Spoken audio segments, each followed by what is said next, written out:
The year is 2016, and Kyoya's life is upside down.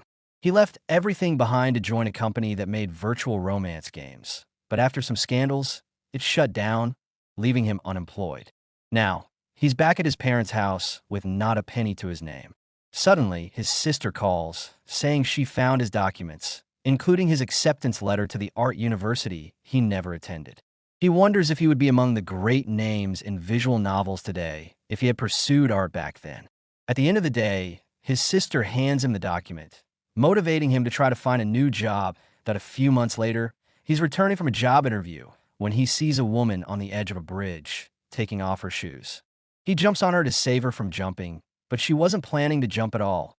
She was just tired and stressed about something. She had recently lost some important employees and needed someone in her game company who could do multiple tasks. Kyoya says he's the person who can do it all. The next day, he's standing in front of one of the biggest companies in the gaming industry. That woman, Kawasegawa, was the manager of that department, and she gave him this opportunity. His first task was to organize everything for the new project, and soon after, he had done an exceptional job, organizing everything magnificently, much better than expected. The following month, he was the most useful person in the office, with everyone depending on him. It was sheer luck that he had mistaken Kawasegawa for someone else that day, and he would soon be made permanent at the company. The next month, the project everyone was working on, the Platinum Project, which he had created and wanted to follow for life, was canceled by the higher-ups. It was happening all over again. He was going home without a job, everything was lost again, and it wouldn't help to think about what his future would be like if he had gone to art school. Everything was lost anyway. He wakes up again, but this time something is very strange. His sister is in her school uniform again. There are missing manga volumes, his TV is a tube TV, and his video game console is old. He was in 2006, the year he got into art school. He had gone back 10 years, and this was his chance to be part of the Platinum generation. It was now April 2006, and he didn't know why he was here, but it was a second chance anyway. He enrolled in the Kitayama dormitory, where he would meet his new roommates. But since everything was quiet and silent, he ended up falling asleep. He has a very strange nightmare, probably wanting to escape his past, but everything gets really weird when he wakes up next to a girl with relatively little clothing. Kyoya gets very nervous, but she seemed to be enjoying her sleep and didn't even notice what was happening until she fell right on top of him. Suddenly, more people come up because of the noise. His new roommates, Nanako the hothead, the jokester Tsurayuki, and the girl he slept next to, Shinoki. They were Kyoya's new dorm mates. They tried to divide the chores, but obviously, the only one with any domestic knowledge was Kyoya, who ended up being more responsible for everything. They were all going to the visual arts course at Onaka University, which seemed quite impressive. During the introduction for freshmen, Professor Kano surprised everyone by saying that only 8 people would get a job in this field after graduating, and for her, anyone who wants to pursue this idiotic career should be really good at it to make a living. She couldn't wait to witness what they had to offer. It would be difficult to be part of the Platinum generation because it was rare for any name to be remembered in this field. Distracted by this thought, he found a fallen ID card on the ground, and coincidentally, there was his former boss, Kawasegawa. But she wasn't as kind this time, and just left without saying anything. He runs to try to find her, but nothing. Stopping to think, maybe the Platinum Trio was in that room. A few weeks later, they were already starting activities in visual arts, and even back then, Kawasegawa was already taking the lead in projects. Even in classes, she was quite exceptional, but as for Tsurayuki, even sleeping during classes, he stood out a lot, just like everyone in the Kitayama dorm. This made Kyoya quite worried since even with 10 years ahead, he couldn't stand out with his experience. Meeting with Ikawa, a friend he made there, they start talking about his strange outfit, and he explains it's from his group and that both Kyoya and Ikawa should take a look at some of them. Arriving at the group room, they didn't find anyone there until they were called to a freshman party that lasted until night. Shinoki ended up falling asleep there, and Kyoya carried her along the way. She was surprised by his maturity, saying he seemed more responsible than many adults she knew, besides paying a lot of attention to others, but he seemed to overthink sometimes. He said it was because he didn't feel special, didn't do anything extraordinary, but Shinoki refuted that. He was the most responsible in the dorm, and everyone had something they didn't know how to do, so everyone was as worried as he was. When Nanako and Tsurayuki arrived, they were already at work, and Shinoki had forgotten her things. When he went to return them, he saw one of his favorite works being drawn. Shinoki was Kyoya, his favorite author in the future. He had dedicated his life to being just like her. Now, even though he would have more inspiration and motivation, he had to find something to do. The next task was to create a short film with a group of 4 people, where they would distribute the roles of direction, technical execution, and production, and the theme would be time. He took the opportunity to ask why she was here, far from home, and in the arts course. She said it was to discover herself, and Kyoya said he understood very well and that he also came for that. The Kitayama team had already decided on the roles, but they were still without inspiration. Kano said to use something that had affected them recently as inspiration, but he couldn't think of anything. At home, he found Shinoki sleeping again and took the opportunity to ask her the same question he asked Nanako. Shinoki said she didn't know how to do anything and came to try to learn something she was truly good at. Hearing this, Kyoya had his idea for the short film.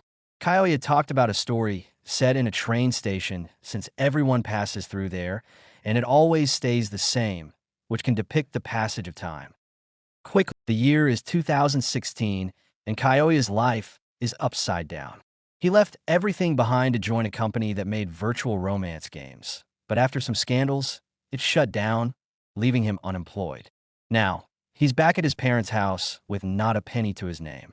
Suddenly, his sister calls, saying she found his documents, including his acceptance letter to the art university he never attended. He wonders if he would be among the great names in visual novels today if he had pursued art back then. At the end of the day, his sister hands him the document, motivating him to try to find a new job that a few months later, he's returning from a job interview when he sees a woman on the edge of a bridge, taking off her shoes. He jumps on her to save her from jumping, but she wasn't planning to jump at all. She was just tired and stressed about something. She had recently lost some important employees and needed someone in her game company who could do multiple tasks. Kyoya says he's the person who can do it all. The next day, he's standing in front of one of the biggest companies in the gaming industry. That woman, Kawasegawa, was the manager of that department, and she gave him this opportunity. His first task was to organize everything for the new project, and soon after, he had done an exceptional job, organizing everything magnificently, much better than expected. The following month, he was the most useful person in the office, with everyone depending on him. It was sheer luck that he had mistaken Kawasegawa for someone else that day, and he would soon be made permanent at the company. The next month, the project everyone was working on, the Platinum Project, which he had created and wanted to follow for life, was canceled by the higher-ups. It was happening all over again. He was going home without a job, everything was lost again, and it wouldn't help to think about what his future would be like if he had gone to art school. Everything was lost anyway. He wakes up again, but this time something is very strange. His sister is in her school uniform again. There are missing manga volumes. His TV is a tube TV, and his video game console is old. He was in 2006, the year he got into art school. He had gone back 10 years, and this was his chance to be part of the Platinum generation. It was now April 2006, and he didn't know why he was here, but it was a second chance anyway. He enrolled in the Kitayama dormitory, where he would meet his new roommates. But since everything was quiet and silent, he ended up falling asleep. He has a very strange nightmare, probably wanting to escape his past, but everything gets really weird when he wakes up next to a girl with relatively little clothing. Kyoya gets very nervous, but she seemed to be enjoying her sleep and didn't even notice what was happening until she fell right on top of him. Suddenly, more people come up because of the noise. His new roommates, Nanako the hothead, the jokester Tsurayuki, and the girl he slept next to. At the end of the presentations, Kawasegawa's team came in first, while the Kitayama team came in third. He was happy with the results because even with the problems, they managed to turn things around. His friends were even happier with him, expressing how incredible and resourceful they thought he was in solving problems. Obviously, they weren't the only ones thinking that way, and Kawasegawa went to complain to the professor, saying that Kyoya and his team should have come in first place. Kano said it was fair since it was poorly planned and they had production problems, but she was also surprised by the solution he created. She even said she might move Kawasegawa to their team since she has a professional interest in the boy. Of course, nothing the little push from his sister wouldn't help. After work, Nanako asked Kyoya to join her, just the two of them. Nanako confesses that she loves singing but isn't very good at it. She wanted to ask him to come to karaoke with her occasionally to watch her sing and help her improve. Since Kyoya is from the future and knows what will be successful, he suggests she upload her songs online once she's more practiced. Although she's shy, she agrees to try a platform. The club finally presents itself as it should, having survived thanks to the new members. After celebrating together, only Kyoya and Shinoki are left on the way home. Shinoki mentions that she knows he saw her drawing and starts to say that she found something she likes to do, but according to her, it wasn't enough to make a living. She was thinking of giving up drawing, but Kyoya reassured her and expressed how her drawings kept him going during tough times, so she had to continue. Her goal now was theory. She would study hard since someone recognized her as an artist. But he couldn't reveal his goal yet because his remake was just beginning. The new project would be at the beach with new members Kawasegawa and Ikawa. Everything seemed fine until Kawasegawa started arguing about the editing cuts. And things got worse when Kyoya accidentally pulled her bikini string. To complete the project, they needed the equipment for several days, but freshmen could only rent it for a maximum of 3 days. Kyoya had a brilliant idea and needed Kawasegawa's help. They did a side job to help the seniors, and in return, they would lend the equipment on days they weren't using it, as seniors could rent it for a whole week. However, someone saw a kid claiming to be their senior and said they wouldn't tell anyone, but they would owe them on the day of the short film exhibition. The new Kitayama team's work was apparently great, but the one that followed left everyone shocked by the performance. Even so, it was announced that the new Kitayama team won, and this time Nanako went to Professor Kano, who said she analyzes various things when evaluating a work, and their teams ended up being better. Kano questioned Nanako about what made her so emotional in the last presented work. Nanako couldn't answer, but Kano said it was the will that impacted everyone at tea karaoke to celebrate. Kawasegawa noticed that Nanako was hiding her sadness, but Kyoya said it was better not to do anything about it for now. When it was Nanako's turn to sing, she impressed everyone with her power, and at the end of the song, Kawasegawa confronted her about it. Nanako had much more desire to sing than to act. Kawasegawa always saw her dedication as artificial, which is why she referred to her as a waste of talent for entering the visual arts course instead of music. Nanako was so frustrated that she almost hit Kawasegawa but just left, followed by Kawasegawa, who said she wouldn't mind leaving the team after that. The atmosphere was quite tense afterward, but talking with the group, she would have to hear it sooner or later. Deep down, Kawasegawa was envious of her for having such talent that she had practiced since childhood. Anyway, things would work out according to Kyoya. At the art study club, he learned about a festival that would take place at the university, and he ended up asking about the short, pink-haired girl who was coincidentally there. She took advantage of Kyoya's presence and made a proposal. She was working on a game and wanted his help. The proposal was tempting, but since he was very busy with other projects, he ended up declining. However, the offer remained open, and she even left some samples of games they made at home. He took a look and remembered how they made music in the past since the budget was low. He edited all the audio himself. Remembering this, he had an idea and went to tell Nanako. She wasn't in the mood to talk about anything, but when he played a song, she realized it was her voice, but modulated, making it great to listen to. This motivated her to continue singing, and she would do it with all of Kyoya's support. Time flies, and it was already festival season. All the preparations were being made, and Nanako was much better at singing than before. She was still in doubt, but Kyoya said he would do everything in his power to help her, and she felt very grateful because no friend had done so much for her. The next day, the university festival began. It was 3 days with various stalls and art exhibitions, but since the art study club's exhibition would be more of a cafe, They spent the first 2 days of the festival working and didn't have time for anything else on the last day. Kawasegwa was at the festival to watch a movie, but ended up going to the cafe to apologize to Nanako. Kyoya said she started taking singing seriously because of her push. After that, they closed the cafe early to enjoy the festival a bit. But after some time at the art exhibition, Kyoya felt a little dizzy and ended up fainting, probably from exhaustion. Shinoki helped him and said she wanted to say something that would make her very embarrassed, that he was really an adult who did everything. She got closer for a kiss, but was interrupted by a phone call. Apparently, there was supposed to be a closing song for the art study group, but the secret guest didn't show up because they were on a TV show. Kyoya suggested that Nanako sing in their place since she was good at it, but she got very nervous and ran away. Kyoya went after her because he didn't want what happened to him to make Nanako regret her past for not doing anything. Meanwhile, to entertain the audience while she was gone, Tsurayuki used his clown skills.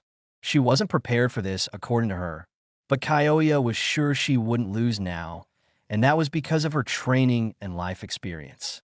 But what really convinced her were the recordings on a laptop. She arrived while Kyoya was trying to hold the show, and even though she was nervous, she went on stage and gave a performance worthy of an idol. The earlier laptop had a video of her that got 20,000 views, and all the comments were great. There was no reason for her to be afraid of a few hundred people. During the show, he saw that she would have a bright future, but he only realized something very important now. She was a singer from the future. At the end of the show, Nanako wanted to thank Kyoya, obviously, but he was a bit busy with Shinoki, who was now giving the kiss they had missed before. But Nanako saw the whole scene. Kyoya and Shinoki wake up in a somewhat embarrassing situation. They were looking for inspiration the night before and ended up falling asleep. But the best part is when Shinoki naturally asks for a kiss, as if they were dating, and before they do, Nanako catches them and says the two are very excited. They go down to the cafe and talk about Tsurayuki missing a lot of classes and that his work was overwhelming him because he barely rested. In the following days, he missed all the classes. On a day he was going to miss to cover a shift at work again, Shinoki stopped him, but he ended up collapsing in the hospital. The doctor said he needed a lot of rest, but he didn't care. Talking with Kyoya, Tsurayuki said he was working to pay for college because he had argued with his parents. They wanted him to study medicine since they were both doctors, but he wanted to pursue an art career, ending up without their support, and now he works to pay for college but doesn't even attend. Even though Tsurayuki tried to say it was a serious matter, he really had a plan. The idea was to make a mobile romance game. Shinoki would handle the animations, Nanako the music, and Tsurayuki the storyline since he was great at it. But anyway, it wasn't an easy task, and Kyoya went to ask for help. He explained the whole situation and asked to sell it at her company using her name, hoping it would sell well. Arriving home, he talks to the group about the story taking place in a school and involving a lot of romance and erotic things. Tsurayuki pulls him aside and says he's never even had such an experience, but Kyoya reassures him, saying he could still write something good because many people have done it. Nanako and Shinoki say they've never played anything like that, so Kyoya gives them a laptop with a game of that style downloaded for them to check out. Obviously, Nanako freaks out about what happens in the game, but Shinoki is quite calm. It wouldn't be easy, but it was the best solution for Tsurayuki. During the week, Kyoya talked to various people to arrange the preparations, equipment, and everything else, including talking to Professor Kano, who accepted the idea and said it couldn't interfere with their studies but would be a good experience for their group. Everyone was struggling to make this project, and in classes, everyone had sleep problems from staying up all night working on it. Even Kawasegwa noticed they were acting strange, but Kyoya explained the whole situation, and she even helped him with some comments. But at the end of the day, she ended up worried about him. Tsurayuki was a bit stuck when it came to the script, but the biggest problem wasn't even that. At dinner, Shinoki mentioned seeing a strange girl with a rich aura and a bodyguard. Tsurayuki panicked upon hearing this and got all dressed up to leave, saying he would disappear for a few days, but he was interrupted by a huge guy, and shortly after, a woman jumped on him. She introduced herself as Sayuri, Tsurayuki's fiancée.